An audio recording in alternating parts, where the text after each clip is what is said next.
I'm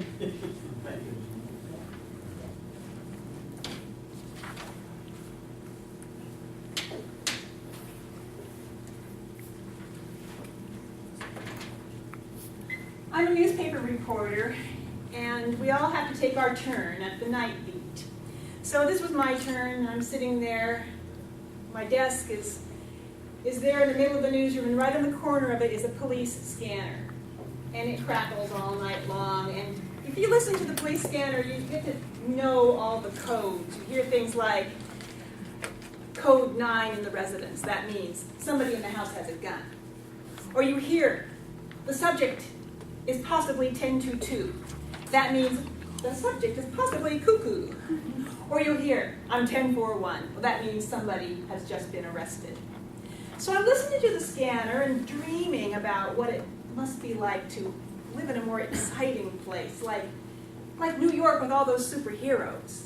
You know, I mean, I'm a real comic book fan, and I always used to imagine what it must be like to live in New York City with Spider-Man and all these other people just swirling around town, wearing their tights, and what a great job that would be to be in a newspaper covering the superhero beat. So as I'm daydreaming, I hear something over the scanner that I'd never heard before. We have a 10-1940 BB situation. And another voice says, what? You have a what? I'm thinking, okay, that's a dispatcher and a cop talking. And again, the dispatcher says, we have a 10-1940 BB situation. And the cop says, you're sure about that?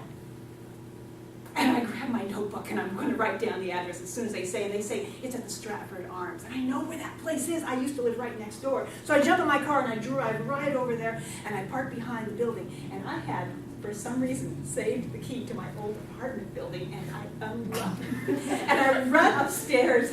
And I bang on the door of the guy who used to live right across from where I used to live. And this stranger opens it because there's a lot of turnover in that building. And I said, can I use your bathroom? And he goes, what?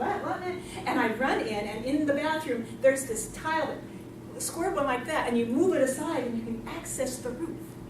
So I crawl through, and I'm coming out onto the top of the roof of the Bowman Apartments, and right next to it is the Stratford building, and just a short ladder climb up, and I'd be on the top. So I'm climbing up the ladder, and I'm thinking what Lois Lane said in Superman 1, Pulitzer Prize, Pulitzer Prize, Pulitzer Prize, climbing up the side. And I get there to the top, and there standing on the roof is this guy in tights. Oh my God. And I take my notebook and I walk over and I say, hi, excuse me. And he jumps a foot and he goes, what are you? And I said, hello, I'm Daily News. And I'd like to know if you'd like to do a little interview here, right now, here on the roof. Tell me why you're here, sir. Oh, what's your name? I am Zord. You spell that with Z-O-R-G? Yes. What's your last name? That's my only name, he said. And I said, okay, Zorg, no last name.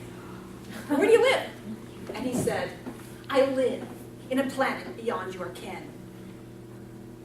And I'm thinking, I've got a 10-2 situation here. When suddenly the sirens come and all the cops are surrounding the place, down there, 4 or 5 stories down. And he says it's too noisy here. And he grabs me and goes flying through the air. And I had not even noticed that he must have had a jetpack.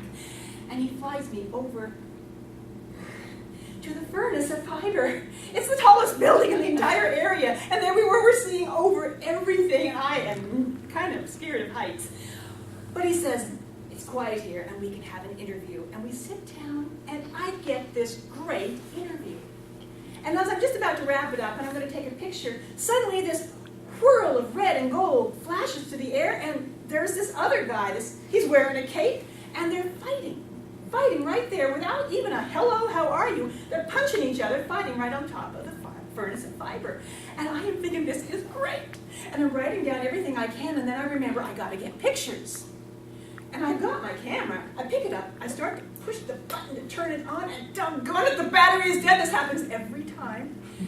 I've got no photos. But I've got a great interview, and just as I am about to wonder how I'm going to get down if my ride gets, beaten up, suddenly it's all over. My interview is in custody, and the guy in the cape picks me up, and flies me back to the Daily News in the twinkling of an eye. I don't even get a chance to say, excuse me, how do you spell your name? He's gone. I walk in the building and I tell my editor what I've got, and he looks at me and said, you got some guy with a fake name and fake address, and you didn't get the name of the other guy, and you didn't get any pictures. I'm sorry, you got no story. And I walk outside and I realize my car is still back at the Stratford, and I'm wondering how on earth did Lois Lane manage this? And there's my car, with a note on the windshield that says, Shazam.